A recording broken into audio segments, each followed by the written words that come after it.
आज मैं तुमसे वही बात कहने आया हूं जो खुद भगवान श्री कृष्ण ने अर्जुन से कही थी। उठो, जागो और तब तक मत रुको जब तक लक्ष्य की प्राप्ति न हो जाए। आज तुम्हारा रणभूमि में कोई युद्ध का मैदान नहीं, तुम्हारा रणभूमि है तुम्हारा किताबें और सपने, तुम्हारा गांडीव है तुम्हारा पेन, और तुम्हारा दुश्मन कोई और नहीं बल्कि तुम्हारी आलस्य, डर और टालमटोल है। क्यों पढ़ाई से भागते हो? जरा सोचो, जब भी किताब खोलते हो नींद क्यों आती है? क्यों मोबाइल उठाते ही दिमाग तेज हो जाता है लेकिन किताब खोलते ही भारी लगने लगता है? क्योंकि तुम्हारा मन आसान रास्ता चुनता है। मन हमेशा कहेगा चलो बाद में पढ़ लेंगे, अभी आराम कर लो। लेकिन गीता कहती है आत्मा ही मनुष्य का मित्र है और आत्मा ही मनुष्य का शत्रु है। मतलब क्या? अगर तुम मन को कंट्रोल कर लो तो वही तुम्हारा सबसे बड़ा साथी है, लेकिन अगर मन ने तुम्हें कंट्रोल कर लिया तो वही तुम्हें बर्बाद कर देगा। अर्जुन भी डरा हुआ था। उसने कहा, हे माधव, मैं नहीं लड़ सकता, मेरा मन विचलित है। श्री कृष्ण ने कहा, हे पार्थ, उठो, तुम्हारा कर्तव्य युद्ध करना है और युद्ध से भागना अधर्म है।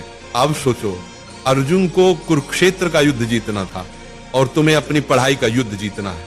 अर्जुन अगर मैदान से भागता तो इतिहास उसे कायर के रूप में याद करता। अगर तुम पढ़ाई से भागते हो तो आने वाली पीढ़ियां तुम्हें हारने वाले के रूप में जानेंगी।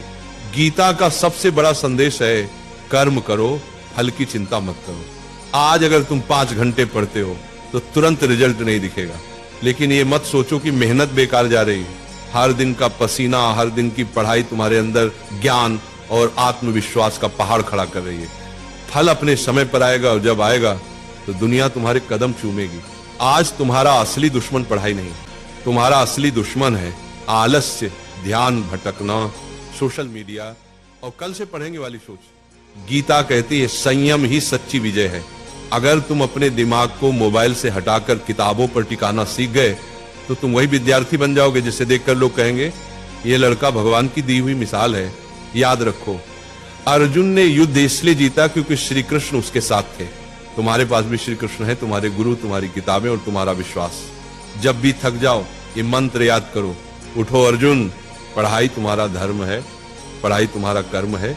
तुम्हारा धर्म अभी सिर्फ एक है, पढ़ाई। बाकी सब इंतजार कर सकता है लेकिन समय नहीं। वक्त निकल गया तो कोई गुरु तुम्हें नहीं बचा पाएगा। अर्जुन ने मैदान में खड़े होकर कहा था, हे माधव, अब मैं तैयार हूं, अब मैं अपने धर्म का पालन करूंगा। आज तुम भी वही कहो, हे प्रभु, अब मैं आलस्य से लड़ूंगा, अब मैं किताबों को अपना धर्म मानूंगा। आज से तुम पढ़ाई से भागोगे नहीं, आज से तुम किताब को दुश्मन नहीं बल्कि सबसे बड़ा मित्र मानोगे। आज से तुम वही विद्यार्थी बनोगे जिसे देखकर माँ बाप की आंखें गर्व से भर जाएंगी। याद रखना, पढ़ाई ही तुम्हारा युद्ध है, मेहनत ही तुम्हारी गीता है और सफलता ही तुम्हारी विजयश्री है। और एक बात नाम जाप किया करो, राधा राधा। 24 घंटा में सिर्फ मुझे 24 मिनट देकर देखो, फिर तुम कहना